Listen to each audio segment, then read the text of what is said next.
Retno Wahyu Nurhayati adalah Postdoctoral Fellow dari Cluster Stem Cell and Tissue Engineering Research Center, IMERI FKUI. Beliau merupakan salah satu pemenang National Fellowship L'Oreal UNESCO for Women in Science pada tahun 2017.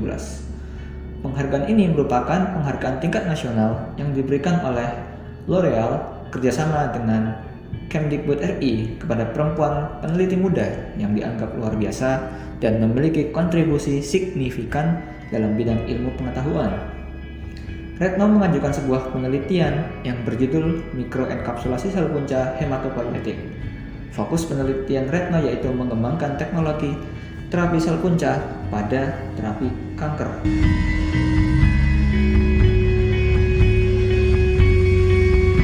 Awalnya saya datang ke Jepang, itu mau belajar tentang gimana caranya produksi bioetanol, gimana caranya bikin rekayasa genetika dari bakteri sehingga menghasilkan produk dengan yield yang tinggi begitu.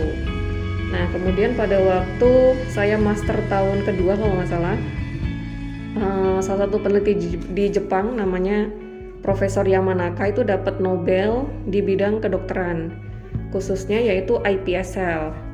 Nah, oleh karena itu, sensei saya bilang kalau misalnya kamu risetnya tentang bakteri, itu kemungkinan nanti trennya akan sudah menurun. Nah, ini trennya menuju ke pengobatan regeneratif. Nah, kan bidang saya kan dari engineering kan, biochemical engineering. Makanya profesor saya menawari gimana kalau saya switch topik dari bakteri, rekombinan bakteri ke bioproses untuk ekspansi dari stem cell gitu. Saat ini mungkin yang saya kerjakan adalah bagaimana melakukan rekayasa genetika pada sel punca, kemudian bagaimana membuat suatu scaffold ya. Dan tantangannya pasti sangat banyak. Nah, kalau kita punya passion dulu, kita pasti punya motivasi. Jadi kalau misalnya sesulit apapun, insya Allah bakalan kita hadapi lah, karena kita udah suka dulu dengan apa yang kita kerjakan.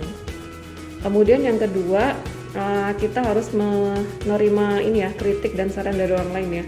Jadi jangan sampai kita merasa paling hebat ya. Kadang-kala kita hanya sedikit belajar tentang teori, kemudian kita merasa bahwa kita sudah menguasai semua ilmu begitu ya.